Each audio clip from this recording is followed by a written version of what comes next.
আসসালামু আলাইকুম। ভালো মানুষের হাতে কল্যাণ আর খারাপ বা লোভী মানুষের হাতে তা খুবই ভয়ঙ্কর।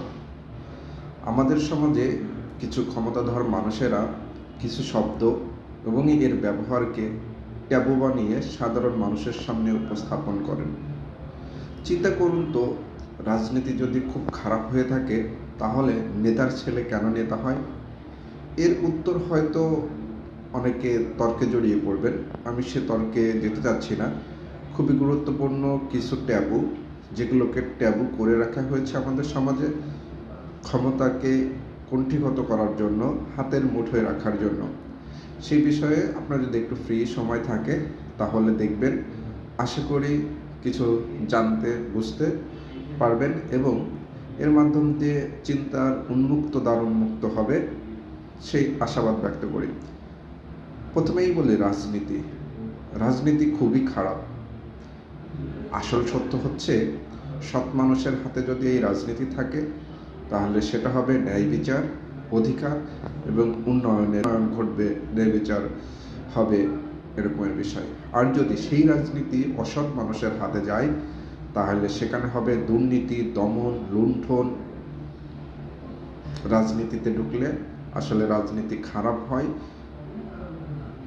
যদি মানুষগুলো খারাপ হয়, নেতাগুলো খারাপ হয়, স্বৈরাচার তৈরি হয়। এরপরে বলে যে ক্ষমতা খারাপ, এরকমের কিছু একটা বলার চেষ্টা করি। কিন্তু ক্ষমতা যদি ভালো মানুষ নেয় বা ন্যায়বান লোকের হাতে থাকে তাহলে সেটা হবে শোষণ মুক্ত। আর যদি অন্যায় যারা করে বা খুব দুষ্ট লোক বা বাজে লোক, তাদের হাতে যদি ক্ষমতা যায় তাহলে সেটা হবে ফ্যাসিস্টের জন্ম, স্বৈরাচারের জন্ম, দমন নিপীড়ন নীতির জন্ম।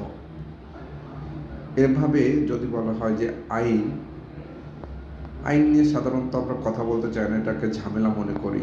বাট আইনটা যদি ন্যায়বান লোকের হাতে যায় তাহলে দুর্বল সুরক্ষা পাবে। আর যদি জালিমের হাতে যায় তাহলে আইন হবে অস্ত্র, বিভিন্ন উপায়ে এটাকে অস্ত্র হিসেবে ব্যবহার করা হবে। আমাদের সাধারণ মানুষ প্রযুক্তিকে আসলে ভয় পায়, বা বলা হয় যে যত প্রযুক্তি এটা আসলে সমস্যা সৃষ্টি হবে বেশি। কিন্তু আসল সত্য হলো, মানবতার হাতে যদি থাকে এই প্রযুক্তি, যেরকমের শিক্ষা, চিকিৎসা, তথ্যের বা গণতন্ত্রের, এবং এটা যদি মানবিক কাজে ব্যবহার করা হয় তাহলে এটা খুবই ভালো। আর যদি এটা কর্পোরেট বা রাষ্ট্রের হাতে যদি এই প্রযুক্তি হয় তাহলে তার ব্যবহার এবং এই যন্ত্রের, রাষ্ট্র বা কর্পোরেট যন্ত্রের যারা অংশ, তারা যদি খারাপ হন তাহলে সেটা হবে নজরদারি, মাইন্ড কন্ট্রোল, বা এটা কি বলবো, যে তাদের ব্যক্তি চরিতার্থর জন্য, ব্যক্তি স্বার্থ চরিতার্থের জন্য ব্যবহার হবে। আমরা আধুনিকতাকে ভয় পাই, এটাকে ভয় হিসেবে রাখা হয়। কারণ মূল্যবোধ যদি না থাকে তাহলে যদি না থাকে তাহলে সেটা হয়ে যাবে শূন্যতা বা নগ্নতা। আর যদি মূল্যবোধ সহ যদি আধুনিকতা হয় সেটা হয় অগ্রগতি। অনুরূপভাবে আমাদের সামাজিক প্রেক্ষাপটে নারী শিক্ষাকে আমরা একটা ট্যাবু হিসেবে ব্যবহার করি। বলা হয় যে নারীদের এত শিক্ষা দীক্ষার দরকার নেই। মূলত নারী শিক্ষাটা যদি হয়, নারীদের শিক্ষা যদি এরকমের হয় যে সুস্থ পরিবার, সচেতন প্রজন্ম, এই সচেতন প্রজন্ম বা ভালো একটা প্রজন্ম তৈরি করার জন্য যদি নারী শিক্ষাকে ব্যবহার করা হয় তাহলে এটা হবে অনেক ভালো। বাট যদি আপনি কিছু নারীদের যদি দমন করতে চান বা সমাজটাকে পিছিয়ে রাখতে চান তাহলে এটাকে ট্যাবু হিসেবে কিন্তু চালিয়ে দেওয়া হবে। যেরকমের ধর্মের বিষয়টাকে যারা সেকুলারিজম প্র্যাকটিস করেন বা আমাদের সাধারণ জেনারেল মানুষেরা, তারা ধর্মটাকে গোঁড়ামি হিসেবেই আর কি উপস্থাপন করেন। বাস্তবিকভাবে বিবেকের স্বার্থে যদি ধর্ম হয় তাহলে ন্যায়, সংযত এবং মানবতার দিক উন্মোচন হবে। আর ক্ষমতার স্বার্থে যদি ধর্মকে ব্যবহার করা হয় তাহলে সেটাকে আমরা উগ্রবাদ বলতে পারি। তো যদি ক্ষমতাধর যারা ধর্মকে ব্যবহার করতে চায় নিশ্চয়ই তারা অনেক খারাপ মানুষ হবে এবং এটাকে আসলে উগ্রবাদ বলা হবে। আর যদি ভালো মানুষ এই ধর্মের প্র্যাকটিস করেন সেটাকে আমরা ন্যায়, সংযত এবং মানবতার হিসেবেই আমরা দেখে থাকবে। মত প্রকাশের স্বাধীনতা। অনেকেই বলা হয় যে বেশি কথা বললে বিশৃঙ্খলা হয়। আসল সত্য হলো দায়িত্বশীল মত প্রকাশ হলো সমাজ শুদ্ধির একটি প্রক্রিয়া। আর উস্কানিমূলক বক্তব্য এটা একটা বাজে মন মানসিকতার। এটা যদি হয় তাহলে সেটা হবে অরাজকতা। অর্থাৎ মত প্রকাশের স্বাধীনতা যেমন আছে, এটাকে দুইভাবেই উপস্থাপন করা যায়। একটা হলো সমাজ শুদ্ধ করার প্রক্রিয়া, আর একটা হলো উস্কানিমূলক একটা গ্রুপ থাকবে যারা আসলে খুব খারাপ মানুষ। সো আপনি এক বাক্যে মত প্রকাশের স্বাধীনতাকে বাজেভাবে দেখার সুযোগ নেই। এরপরে আসতে পারেন যে সচেতনতা। বলা হয় বেশি জানলে মানুষ বেয়াদব হয়। আমাদের মুরব্বীরা অনেক ক্ষেত্রে বলে থাকে একটু বেশিই বোঝে। আসলে সচেতন মানুষ যারা, তারা প্রশ্ন করবে, পরিবর্তন আনবে। আর অজ্ঞ মানুষ যারা, তারা সহজে শাসিত হবে, প্রশ্নও করবে না, শাসিত হবে। এরপরে ধরেন যে আন্দোলন বা সংগঠন, এগুলোকে বলা হয় আন্দোলন মানেই হলো অস্থিরতা।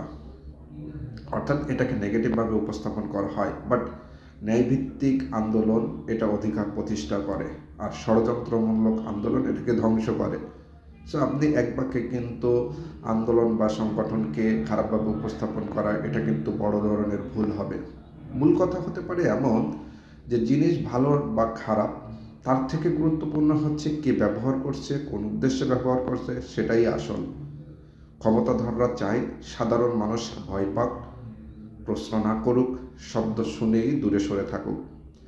যেমন ধরুন প্রশ্ন করার সংস্কৃতি, এটা যদি হয়, আমাদের সমাজে বলা হয় যে বেশি প্রশ্ন যে করে তাকে বেয়াদব হিসাবে উপস্থাপন করা হয়।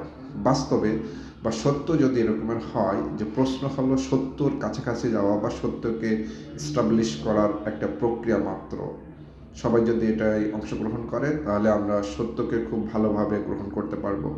বাট প্রশ্নহীনতা যদি সংস্কৃতি চর্চা থাকে, অর্থাৎ প্রশ্ন করা যাবে না, চুপচাপ যিনি উপর লেভেলে আছেন তিনি যা বলবেন তাই হবে, এটা কিন্তু আসলে দাসত্ব টিকিয়ে রাখার একটি প্রক্রিয়া। সো প্রশ্ন যদি বেশি করা হয়, সেটাকে সরাসরি বেয়াদবি বলাটা, এটা আসলেই সমাজকে পিছিয়ে রাখার একটা প্রক্রিয়া। ইতিহাস চর্চা, আমাদের সমাজে অনেক দেখেছি যে বলা হয় যে পুরাতন কাসন্দি ঘটনা, অর্থাৎ পুরাতন কথা না ঘাটাই ভালো।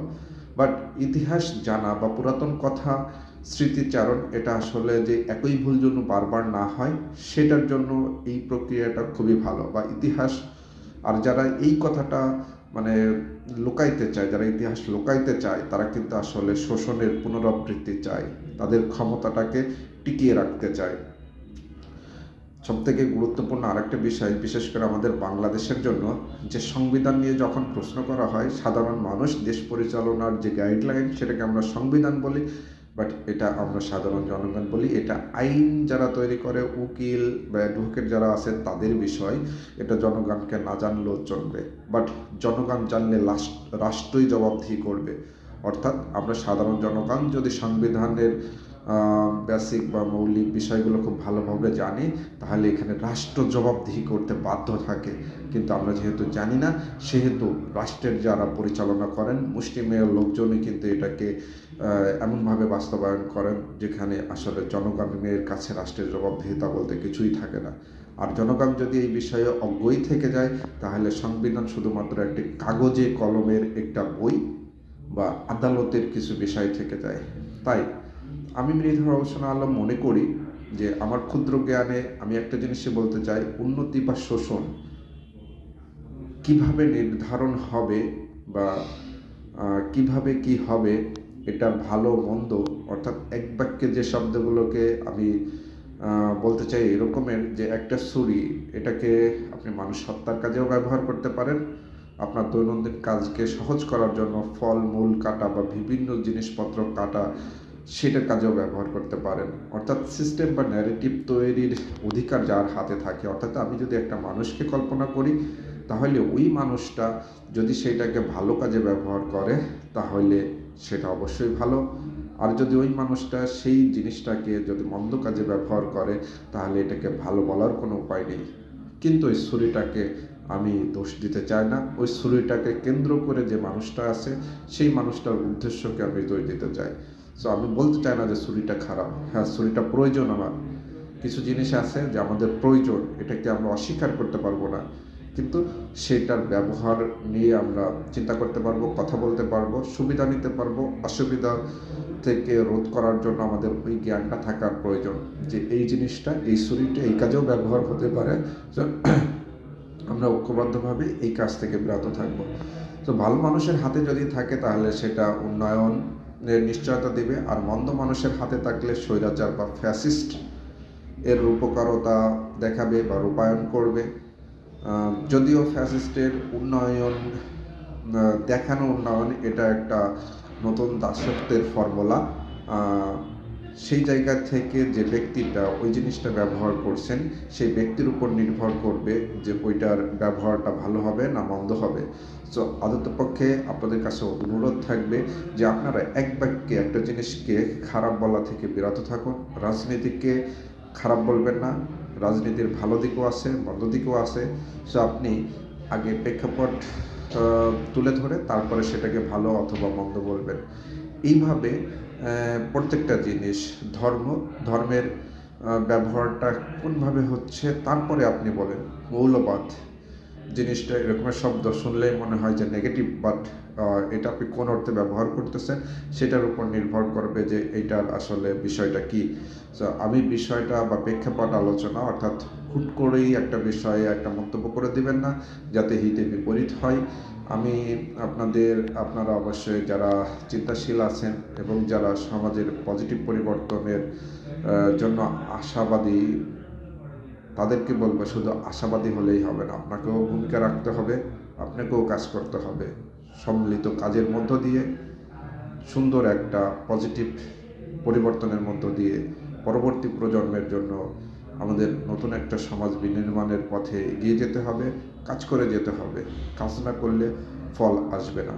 নিজে ভালো থাকার চেষ্টা করুন এবং অন্যকে নিরাপদ রাখার চেষ্টা করুন। সেই কামনায় আল্লাহ হাফেজ।